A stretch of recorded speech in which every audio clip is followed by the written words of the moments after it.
Hey everybody, welcome to Live at 5. It is Thursday, April 12th, and I am Ryan Lee Gilbert. And I'm Beth Stevens. And we are joined here in the studio by our social media extraordinaire, Caitlin Gallup. Ooh, I got a title change. I love it. Hey everyone. And we are also joined by a fantastic guest Yes. today. We have Billy Tighe from SWEENEY TODD over at the Yeah. Barrow Street Theater joining us in a little bit. We're very excited to talk to him. But first, let's talk about today's top 5.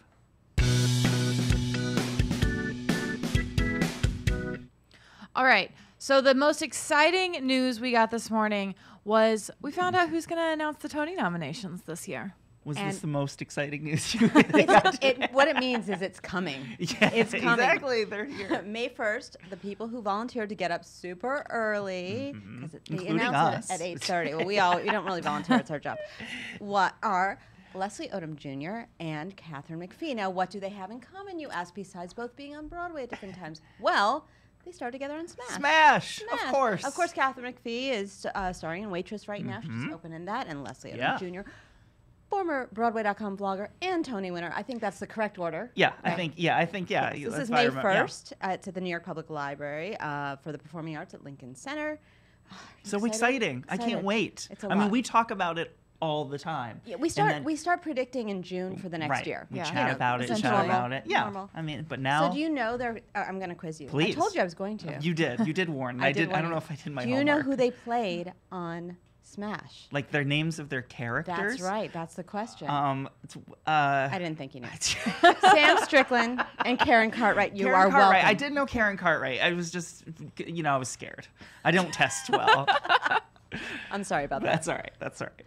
All right. Next up, we discovered Signature Theater's 2018/19 season. Yes. Is that What's correct? coming? Yeah. It's Yeah, that season. so many interesting things coming. So first of all, Signature is doing their very first musical, and it Wow. comes from The Great Comet of 1812, Natasha Pierre and The Great Comet of 1812. Dave Malloy. It's called Octet, and it's a new musical by him. And listen to this: the libretto is inspired by internet comment boards, Wow. scientific debates, religious texts, and Sufi poetry.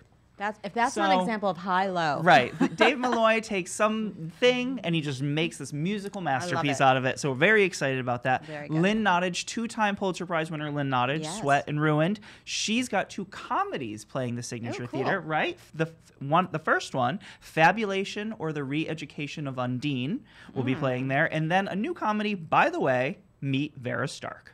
So Yes. both of those headed Cool. our way. Will Eno, I know you're a Will Eno fan. You do? You yes, think that's I right. like an esoteric Yeah, writer. like Will Eno. Yeah, he's written a new play called Tom Paine (parentheses based on nothing) end parentheses. This isn't So- a new play. It's it? not a new This play. is not a new play. And by the way, Meet Vera Stark is also not a new play. Right, no, They're bringing right. these yes, these like plays back. bringing it. And Lynn So if Nottage you will missed have it the another first one coming out because she's their artist in residence. Yeah, yeah. And then Athol Fugard, Bozeman, and Lena. And then Sam Shepard's Curse of the Starving Which is Class. one of my favorite Sam Shepard Really? plays. And there's a lot to choose from. It's a prolific writer. So Signature has an amazing season. I cannot wait to Yeah, see all good of stuff, these. Yeah. good stuff. We're all looking forward to that. Something else we're looking forward to. We got the first look at Ryan Murphy's new show, Pose. Okay. All right, you just after you're done watching this, you just need Yeah, to go finish click up on with us. over and watch this because it is really exciting. So this is, let me just read this because I don't want to get it wrong. This explores the juxtaposition of several segments of life. So it's New York City, 1987. Yep. The ballroom culture world, the rise of the luxury Trump era universe. Wow, the rise of a universe, and downtown social and literary scene. So Ryan Murphy is doing this. Billy Porter, you hear his voice in this. You do. MJ you do. Rodriguez, who is so good She in looks Rent. She's amazing, amazing. And it's got a real cinema verite. It does. Like part of it looks like the trailer seems like it's documentary type Yes, footage, correct. and then Yeah. it looks amazing. The background to voguing. Yes, exactly. Yeah. So check that out. It premieres, by the way, June 3rd at 9 o'clock. Or we also discovered that our girl, Shanice Williams, is going to be making her off-Broadway debut. Yes, Yay. Broadway.com. Yes. Fresh face Shanice Williams, Paper Mill Playhouse Rising Star Award winner Shanice Williams is finally headed off Broadway. She obviously, you know her from The Wiz Live. She was wondering when you were gonna guess amazing, amazing as Dorothy in The Wiz Live. She will appear in the New York premiere play Little Rock, written and directed by Rahandra Ramoon Maharaj. And performances will begin on May 30th, and it'll open on June 14th at the Sheen Center for Thought and Culture. Yay, I'm so Shanice. excited for her. Yes. She's just so bubbly We and love so optimistic. Shanice. She is just She was incredible in The such Wiz a Live. talent. Yes. Yeah, So excited awesome. to have her here in the theater scene with us. I hope she's singing something in that show. Yes, let her because- sing. Please, please. sing out, Shanice. And last but certainly not least, happy opening, Carousel. You made it to Broadway again. Carousel. Made it to Broadway finally. There really wasn't going to be a question about that. But yes, Carousel opens tonight. So happy opening to Joshua Henry, Jesse Yes. Mueller, Lindsay Mendez, Renee Renee Fleming. Fleming, Alex Gemignani, Jack Great O'Brien, the people. director, just everyone. Just a classic, I am classic thrilled musical. for you all, and hopefully we'll see you tonight Yeah. at the party. Ready to weep. I'm seeing it this weekend. Yes. I'm ready to just lose. Bring your tissues. Yes, There you go. absolutely. Can't wait. You know what? It's What? been a pleasure, but I'm going to get out The of here. pleasure has been all mine. Thank you so much, Beth. Caitlin, tell us a little bit about today's wonderful guest. I would love to. Billy Harrigan Tighe is currently making his off-Broadway debut as Anthony Hope, didn't realize that was Anthony's last name, in the acclaimed off-Broadway production of Sweeney Todd at the Pie Shop. He has previously been seen on Broadway in Pippin and has performed in the West End production of The Book of Mormon, playing Elder Price. National tours include Finding Neverland, The Book of Mormon, Wicked, Lacage, Dirty Dancing, all of your favorites. Billy has also performed as a guest soloist for symphonies across the country and internationally. Follow him on Instagram at Billy Harrington Tighe. Please welcome Ryan and Billy. Hello, Billy. Hi, thank you so much for joining Oh, me. thank you so much for having Of me. course. We love that production of Sweeney Todd that you're a part of right now. Everyone around the office gushes and it's the easiest thing to recommend to people because people reach out to us. And they're like, what should we see? I'm in New York. And if you can't convince them to spend the big bucks to go see a Broadway show, you're like, you have to check out Sweeney Todd at the Barrow Street Theater. Are you having as much fun doing it as we all have going to see it? I gotta say, I feel like the luckiest man around. Yeah. It truly is. As someone who's gotten to do a lot of things that I feel very lucky and As very Caitlin proud to just be a part of. illustrated for us. Yeah, it's just such a crazy thing to be a part of, and so different than anything I had ever seen before. So the fact that I get to show up 8 times a week and be a part of something that's kind of groundbreaking in a way, and Absolutely. also kind of changing the way we view a piece of historic theater is really exciting. Yeah, to give you a little to give the viewers a little background if they're not familiar with this production. So this this was in London first, and they basically create a pie shop. The first production took place in an actual pie shop, and then they recreated that on the West End, and now they've recreated that here in the Barrow Street Theater. So it's immersive. Tell them a little bit about because there's food there, and you all dance on tables, lots of stuff. Yeah, we have created a site-specific piece of theater in a pie shop, so that the space looks exactly like a pie shop and functions like a pie shop before the show, and the actors come and join you amongst the pie shop, and then the show begins. And it's really as simple and as complicated as that sounds. It gets very intense. All of the theatrical elements in terms of a stage, the lights, the musicians are all there with you and hidden so that it appears to be a regular pie shop. So I think what's been most fun for us as actors is to kind of explore what that means for how to tell a story, especially one that everybody or so many people are familiar with. Right. Is how do you tell the story when you have someone who's sitting this close to you? Yeah, you can't hide anything. You can't hide anything. Right, And that is, to me, what made it most exciting and what I was most attracted to about the production, as I've done so many shows where you just look into a black void, and you kind of over time, over the course of a year or two doing a certain show, you can lose a little bit of accountability with yourself. Right. And what's so wonderful about looking out and seeing directly into the eyes of smelling someone, them. I mean, smelling them, and sometimes touching them, Yeah, and exactly. sometimes having them touch you, is that it makes you present all the time, and the audience is absolutely a part of our production, and I think Sure. that's what's been most exciting, is that the audience always is a part of changing how a show works day in and day out, Right. but none more than this that I've ever been a part of. Yeah, no, and it's super popular. So it's been extended, I think, 1,000 times at this point. Currently, you're open until August 26th, Yes. right? Is that at the is Barrow correct. Street Theater? But who knows? Keep going. If you guys like it, they're gonna Let's you know go. make it- yeah, absolutely. Were you play Anthony Hope, as we found out in the show? Who is kind of like the he's the good guy, right? He's the good guy in the whole story. What do you like most about playing Anthony? I really enjoy Anthony's optimism and hope. I mean, I think his name is Hope for a reason. He is like the golden retriever of the group. He's optimistic. He's front-footed. He knows what he wants, and he's willing to do whatever it takes to get it. Yeah. And in his worldview, it's not only the girl, but I think preserving what he views about the world that they live in. And there's so much of Sweeney Todd's view of his life has been scorned by the events that have taken place, and the first interaction between these two characters is him telling him, you'll learn what happens to men as they grow. And I think part of Anthony doesn't think that's going to happen. And Yeah. I think he has that optimism and hope about him that we all wish we could hold on to as we get older and we see things change around us. Do you remember the first time you encountered Sweeney Todd? Like, did you watch like the movie version or like the filmed Broadway performance? Yes, that's Yeah. the one I saw was Yeah. the 1979 Angela with Lansbury. Yeah, and George absolutely. Hearn, Yeah. and I think the first time I saw that was in college.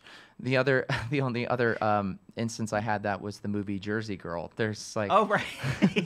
the little girl like wants Yes, to do Sweeney yeah. Todd. Yeah, It was absolutely. with Ben Affleck, I think. Yeah, you were one of 8 people that saw Jersey Girl. Yep, I was there, and but other than that, I had somehow not escaped, but was never available to see a live production. So the first live production I saw of Sweeney Todd was the Barrow Street The production. one that you're in, Which Look is at that. crazy. That's super cool, though. Yeah. Yeah, and I remember seeing. I watched the taped version of the Angela Lansbury, and just loving. It was the first time that I had seen a musical that was also just gruesome, like had those kind of like stakes to it, and just being like, wow, like you could do anything with musicals. Like, Are you squeamish about that kind of stuff, like the gruesome aspect of it, or are you into that? Well, to me, I think it was more the sonic quality of the score that really changed the way I looked at theater. It's dissonant in a lot of ways, and there are a lot of moments where you're like, you can't do that in theater. It has to sound pretty. It has to be major. It has to have all of these logical chord progressions. And I remember being a freshman in college and having one of my roommates show me this tape and was just like, I didn't ever think you could do that. I didn't think a story could be dark and macabre and gruesome, Great word. and also have a really beautiful heart to it at the same time. And it completely changed the way I look It's a at it. fantastic show. When did the performing bug bite you, as it were? It was in high school. Okay. I went to performing arts high school really by chance. I had a rough time in middle school, as many. I was gonna say, especially I was many gonna say, theater kids. My do. fiance teaches middle school. It's Yeah. a rough stage. And I had a choral teacher who said, there's this performing arts high school. I think this might be something you would be good at. And so I did not walk in that direction. Yeah. Mostly because it was the first time in my life that I felt like someone had said, hey, you're good at something. Yeah. And when I got to that school, that was the first time I'd ever seen a musical. That was the first time I'd ever been a part of a musical. And it really changed my life because I found my tribe in a way. What was your first musical that you did? Joseph and the Amazing Technicolor Dreamcoat. That's great. And my Joseph was Broadway's Tyler Haynes. No way! Do you have video footage? Yes, Broadway.com vlogger Tyler That's Haynes. right. That's so cool. That's awesome. And then, and like as Caitlin mentioned earlier, you have been a part of 6 touring productions? So I know you did Wicked, Munchkinland Tour, Book of Mormon, just got off of Finding Neverland, Lacage. Just crazy big shows. Like what a training ground for for you to just figure out what kind of a performer you are. That's amazing. Yeah, and honestly, they've all been drastically different experiences too. Yeah, no, totally. And a great way as a young artist to sort of go out in the world and kind of figure out what it is you're good at and figure out how to do something you're proud of and explore different ways to create a show. And see the world at the same Yeah, time. yeah. And a couple of times, if I'm not mistaken, you've been able to you've been with your lovely and completely talented wife, Christine Reese. She was in Finding Neverland with you, but you Yes. also had a little bit of crossover time when you did Wicked, right? Yeah. How right? do you know? And This is well, I wonderful. also know that I think I read a story somewhere that you ended up having to play. So she was Nessa Rose, and you were the Fiyero standby, but then you had to play her Oh my father gosh, at one yes. point. Yes. What happened? This is a great story. We were in Minneapolis. Okay. And actually, earlier that day, we had our engagement party that the cast had thrown us. Oh, And it was lovely. at this lovely restaurant, of which I don't know if it still exists, but I shouldn't name their name anyway because of what happened. There were some mussels and oysters that were had before a matinee, and a few of the cast members did not have a successful interaction with those mussels and oysters. So we quickly were down too many people of the cast. And I was covering the father track with Okay. an asterisk, which meant like I cover it in an If- emergency. Right. Never had a rehearsal. It's Wow. Wow. we'll just throw you in there if we have to, and that's inevitably what I had to do. And so, we did a quick wig fitting, and we drew some like old age makeup on my face, and I performed after our engagement party. I performed as my role. fiance's father. Yeah.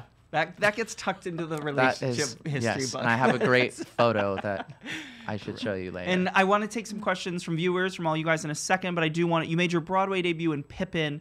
I adored that production of Yeah. Pippin. Was that one of the best experiences that you've had in this? It truly was. It was like a very large page turn in my life because I Yeah. realized up until that point that I had not been working nearly as hard as I could. And Yeah. Diane Paulus was She's a genius. was the director who I would have rehearsals with, and she required more of me than I thought was possible. And that changed my life in a Sure. dramatic way. And it's still the way I try to approach my work today. So I am eternally grateful to that production and to her for sort of really challenging me to see beyond what I was seeing of myself. Yeah. No, there isn't a week that goes by that I don't think of that production. I just Yeah. so Not to incredible. mention all the other magical things about it. Right. Yes. It No. just it was I would when I wasn't on I watched it at least 4 times a week, like honestly in the back of the house. believe it. Just I like believe it. crying my eyes out, Yeah. feeling like I was watching the story of my own life in a lot of ways. It was crazy. It That's was great. amazing. Caitlin, what are viewers and fans? Okay, we wanting are to getting know? so many good questions, and we're going to try to get to as many as we can. The first one is, the audience is so close in Sweeney Todd. Have you had any fun or interesting interactions with them?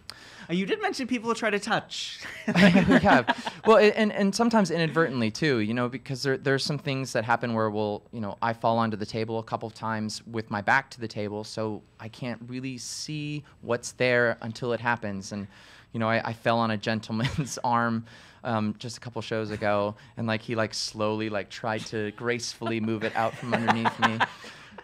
That's great. It's things like that. I think the most dangerous thing is when there's cups that are still on the table, Yeah, and yeah, audience from- members get comfortable after a certain period of time when people aren't on the tables and whatnot, that suddenly cups start to appear. Yeah. And then you try to give them as much, you try to lead with your body enough Like, so that I'm they coming see up I'm here. coming.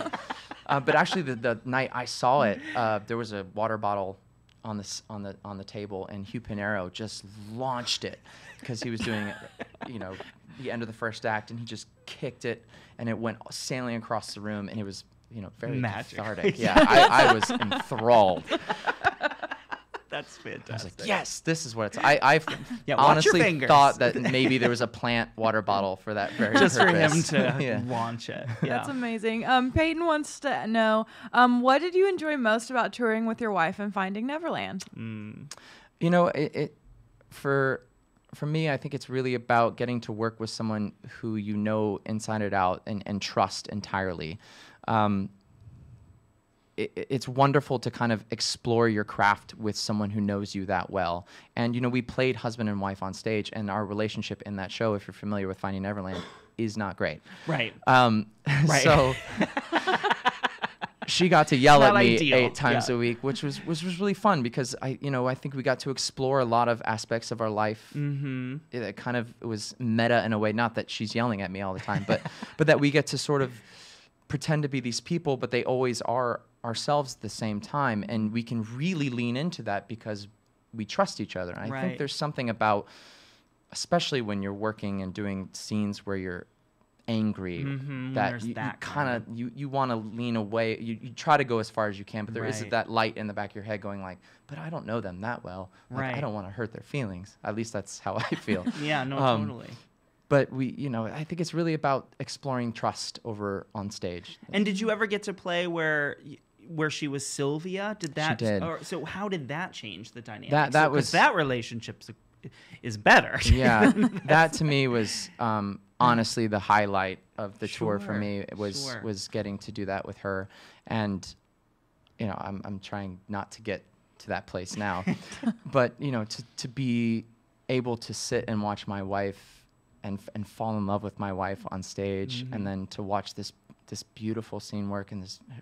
Oh, I have chills. I know. It really is. It's amazing, and it's so beautiful to watch someone just like do what they do best and be a part of it at the same time, and like have them both going on at the same time. It's very strange, and like I found the whole time I was just like trying not to just like beam with pride and burst with tears at the same time.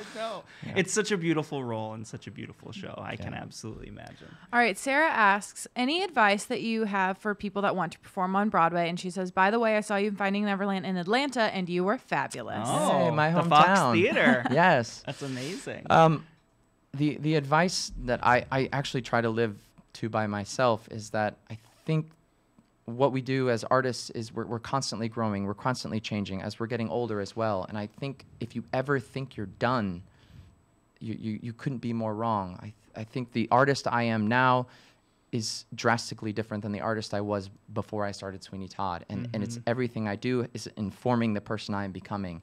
And I think it's about knowing that you're never done growing and never done chasing either the next highest note or the next cleanest tap sound or the most honest beat you can find in your scene work.